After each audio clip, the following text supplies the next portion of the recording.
Hi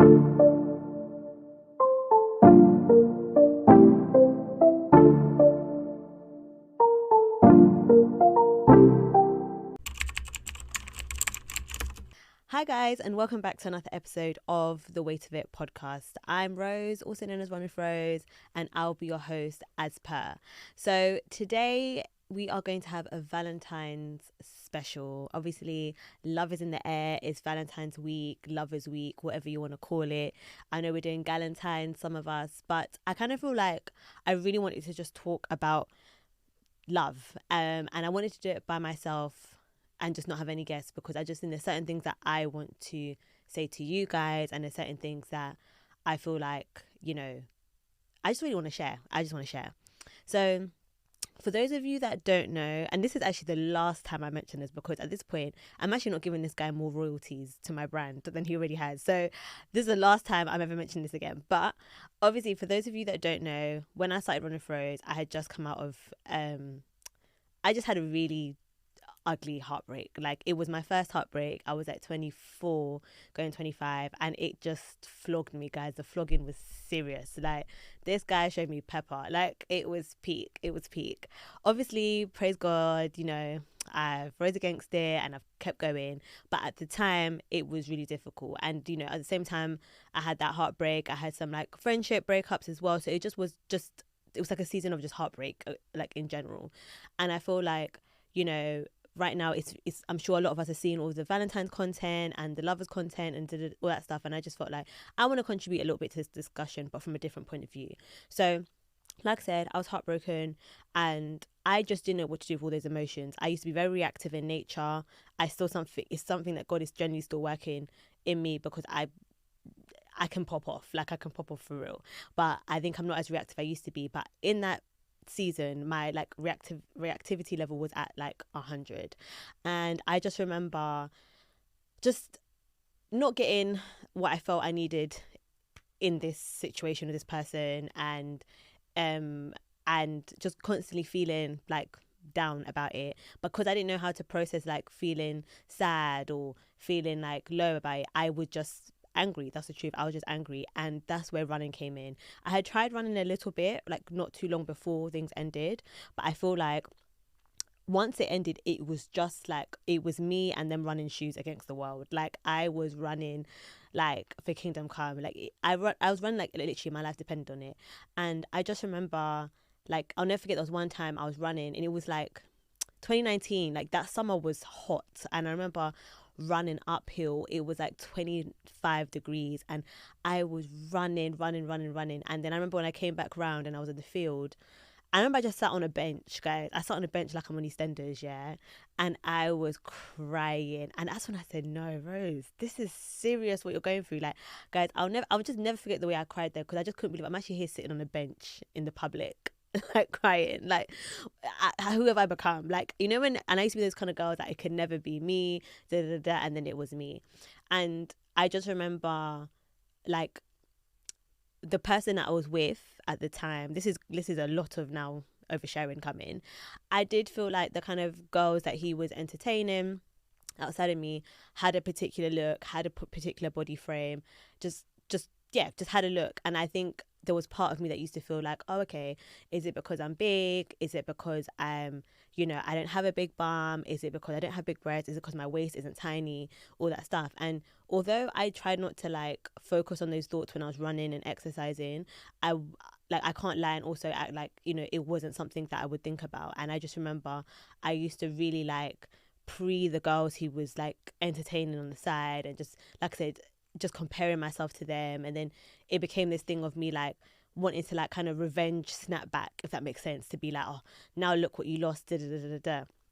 Obviously, in doing that, I was also kind of healing at the same time. So then it did become less about him, more about me over time. But I know that was one of the things that kickstarted it, basically. Like, I just really wanted to make sure that, yeah, I'm gonna look good. Like, you think these girls look good? Wait till you see me. Wait till you see me when I come back with like my new snapback and all that stuff. So it was just not the healthiest way to overcome something. And the reason why I want to discuss it is because I actually know I'm not alone. Like, I've seen so many like little jokes like, oh, when he breaks your heart, or like, what's like the best way to lose weight, like get heartbroken, like kind of thing. And you know, it happens. Some of us, we find ourselves off the back of being like proper, like, you know, in the gutter and like emotionally just proper upset and all that stuff.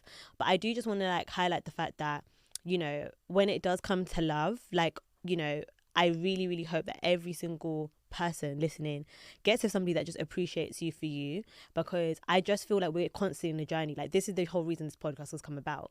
Like, yes, I lost weight and then I've put weight back on, but I really hope God gives me a man that loves me through those stages, because I haven't even had children yet. So there's more to come. Like, I'm gonna have a bigger belly, and then I might lose weight, I might not, who knows. But I just think every single person, like male or female, deserves somebody that is going to stick by you through those seasons. And I think I was definitely with somebody who was, I think, just over sexualized women too much. So it's more like, you know, if you don't have a big bum and this, then you're this, then you're that, all that stuff. So I just feel like I really wanted to come on here and just talk about that stuff, because I do feel like, you know, especially with social media, it's very easy to feel like, you know, oh, maybe if I had this body, this guy would take me back, or maybe he wouldn't cheat if I had a bigger bum, so let me go get a BBL, or da da da da. And I hear it. Like, I've been single for the longest, and there are times when I'm just like, maybe it's the fupa that's stopping me from my destiny. Like, do you know what I mean? Maybe that's what's blocking my marriage or something like that.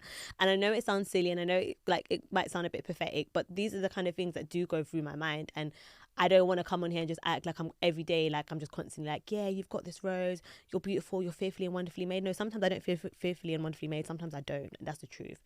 And I think, especially when you're dating, when you're interacting in like with a new person, getting to know somebody, it's very easy to start to even get triggered by certain things, or get triggered by the fact that, I don't know, someone's like, a guy's made a comment about your body, and that, you know, it might not even be negative, he might be complimenting you, but you're self-sabotaging, you can't even accept the compliment, because you think, oh, you know, he's gonna cheat because my ex cheated with like slim thick girls, and I'm a bit more like top heavy or whatever. Do you know what I mean? So I just feel like, you know, what I really encourage people to do is to really fall in love with themselves each and every day.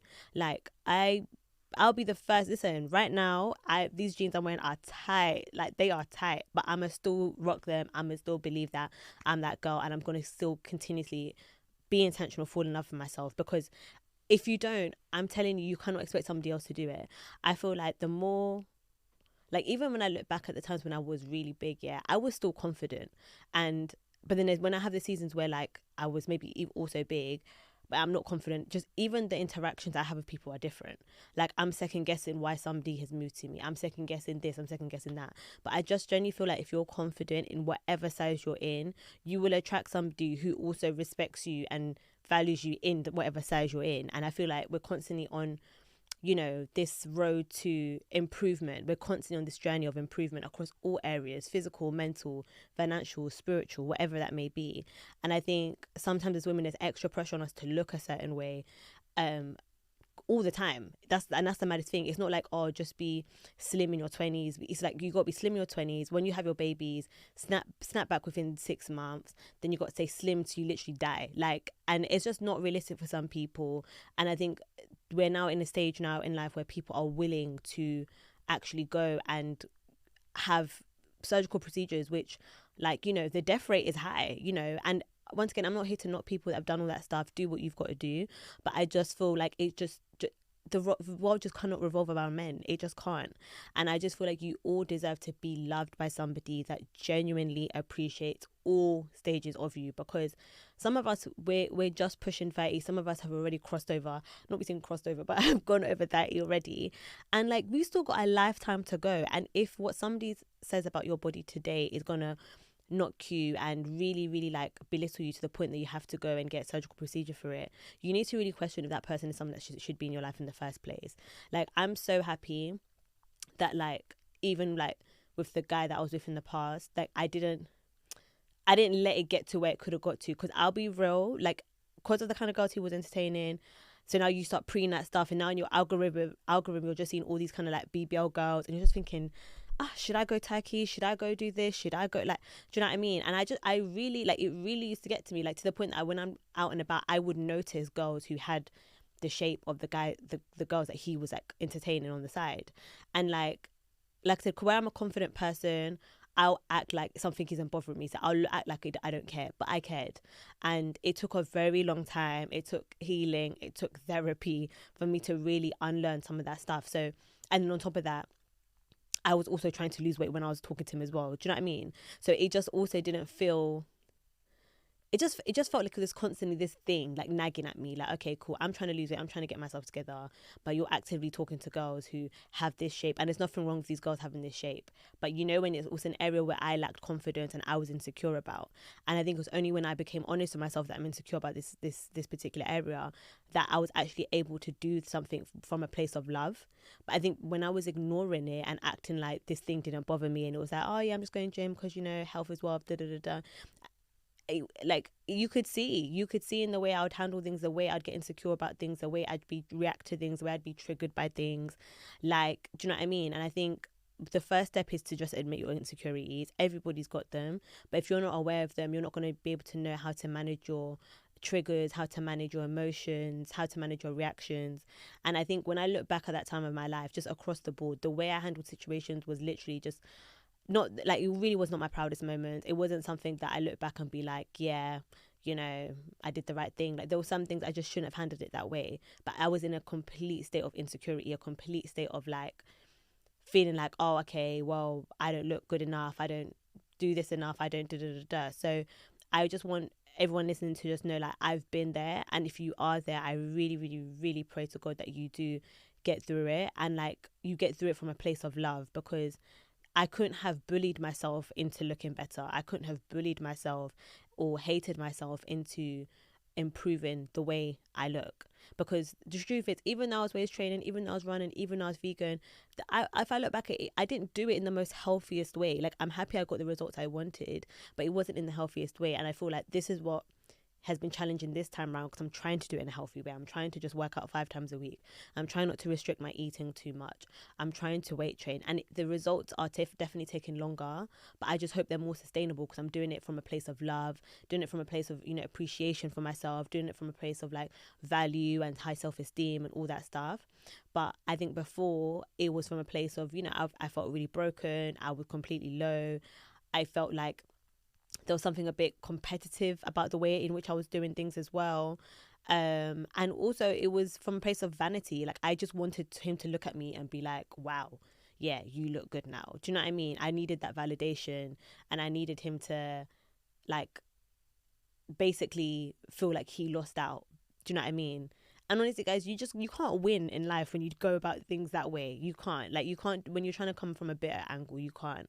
And obviously, like I said, it's Valentine's week.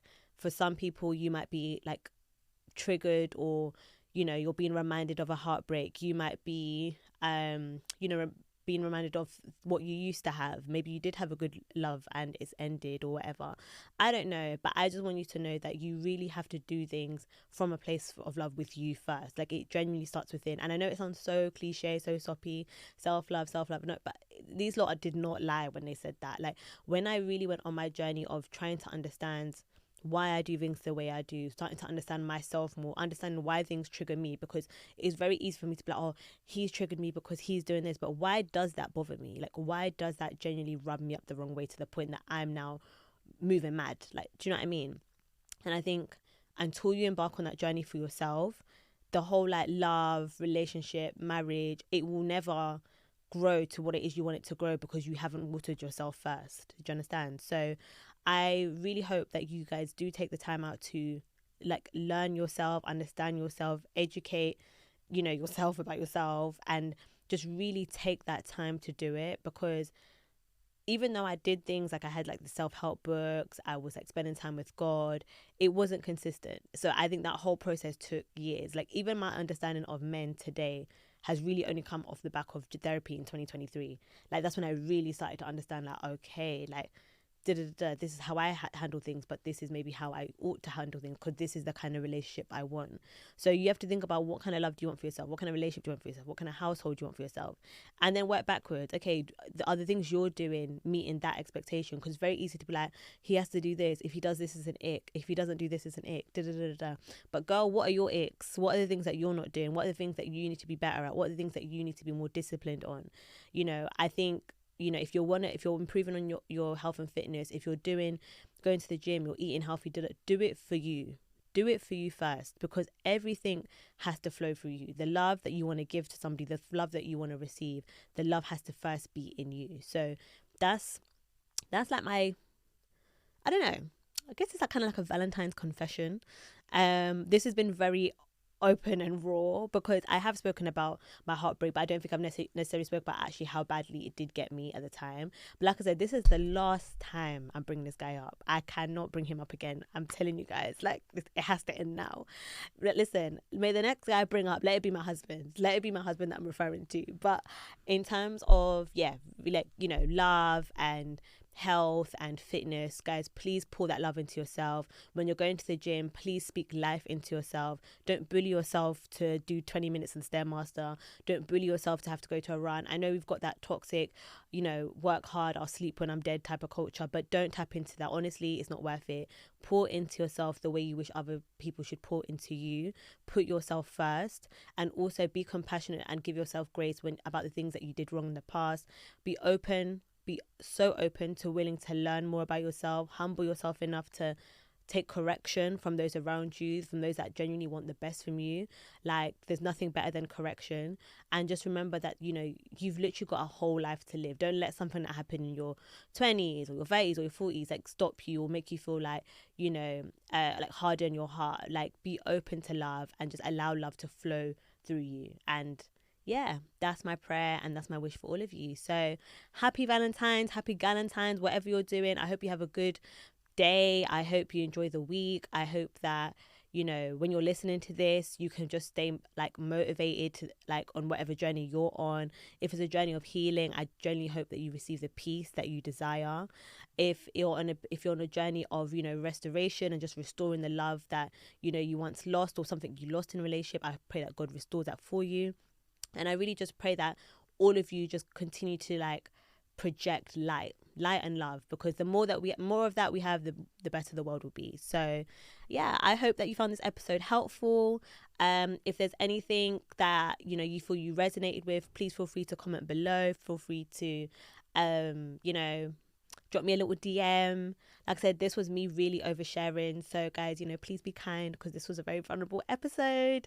But yeah, thank you so much for watching the Valentine's episode from your girl, Run with Rose, on the Weight of It podcast. Talk to you later. Bye.